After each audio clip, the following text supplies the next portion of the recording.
राधे राधे, जय श्री कृष्णा। आज मैं आपको नवरात्रि व्रत कथा सुनाने जा रही हूँ। प्राचीन समय में सूरथ नाम का एक राजा था। राजा प्रजा की रक्षा में हमेशा उदासीन रहता था। उसकी उदासीनता का समाचार पाकर पड़ोसी राजा ने उनके राज्य पर चढ़ाई कर दी। सूरथ की सेना भी शत्रु से मिल गई थी। मंत्रियों ने भी राजा के साथ विश्वासघात किया। इसका परिणाम यह हुआ कि राजा सूरथ की हार हो गई और वह जान बचाकर वन की ओर भाग गया। वह दुखी और निराश होकर तपस्वी वेश में वन में ही निवास करने लगा। उसी वन में समाधि नाम का एक वणिक अपनी स्त्री एवं संतान के दुर्व्यवहार से दुखी होकर वहीं निवास कर रहा था। वन में वणिक समाधि और राजा सूरथ की भेंट हुई। दोनों में आपस में बातचीत शुरू हो गई। एक दिन वे दोनों विचरण करते हुए महर्षि मेघा के आश्रम में पहुंच गए।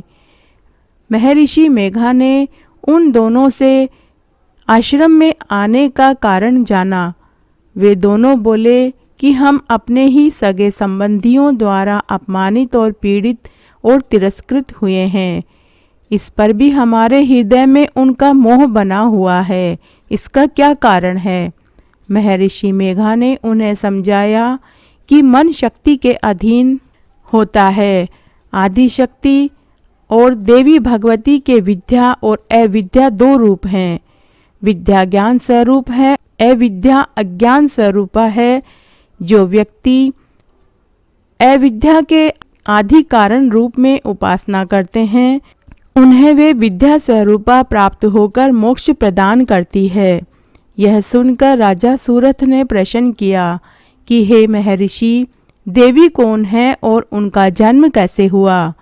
महर्षि बोले, आप जिस देवी के विषय में बात कर रहे हैं वह नित्य स्वरूपा विश्वव्यापिनी और जगदम्बिका है।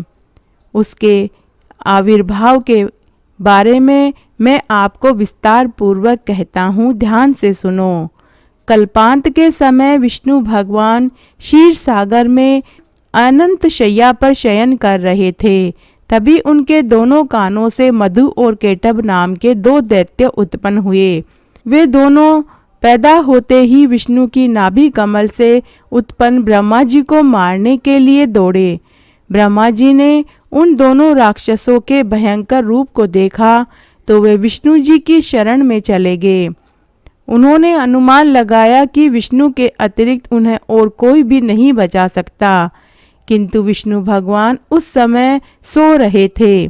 तब उन्होंने विष्णु भगवान को जगाने हेतु उनके नयन में निवास करने वाली योग निद्रा की स्तुति की, जिसके परिणाम स्वरूप तमोगुण अधिष्ठात्री देवी विष्णु भगवान के नेत्र, नासिका, मुख और हृदय से निसृत होकर ब्रह्मा के सामने उपस्थित हो गई।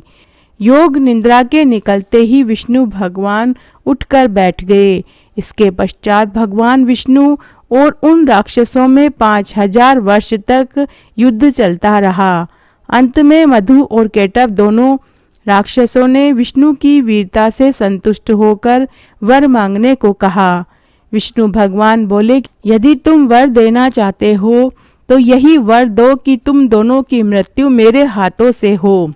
तथास्तु कहकर उन राक्षसों ने दानशीलता का परिचय दिया।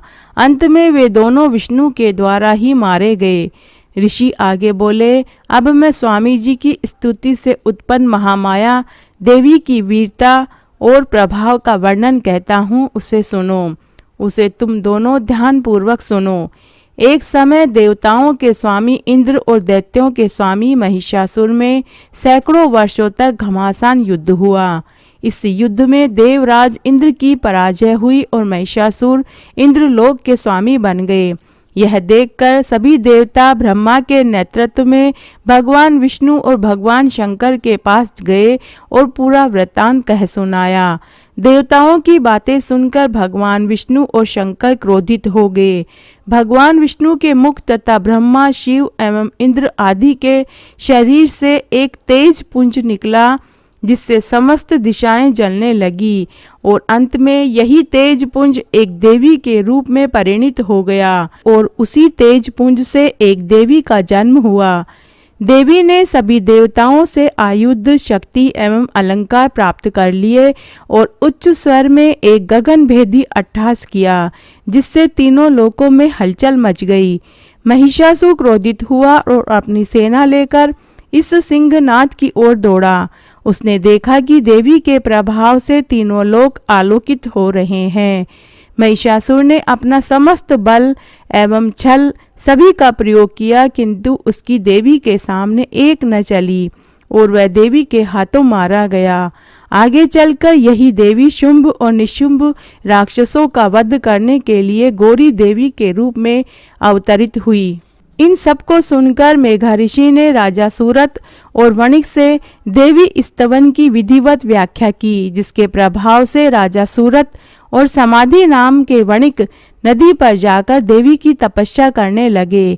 3 वर्ष तक घोर तपस्या करने के बाद देवी ने प्रकट होकर उन्हें आशीर्वाद दिया। इससे वणिक संसार के मोह से मुक्त होकर आत्मचिंतन में लग गया और राजा ने शत्रुओं पर विजय प्राप्त करके अपना धन, वैभव और राज्य पुनः प्राप्त कर लिया और इस जीवन का सुख भोग कर बैकुंठ को प्राप्त हुए। तो इस प्रकार आज मैंने आपको नवरात्रि व्रत कथा सुनाई। आशा करती हूँ आपको यह कथा जरूर पसंद आएगी। अगर आपको कथा अच्छी लगे तो कमेंट बॉक्स में जय हो माँ भगवती भवानी जरूर लिखें। धन्यवाद।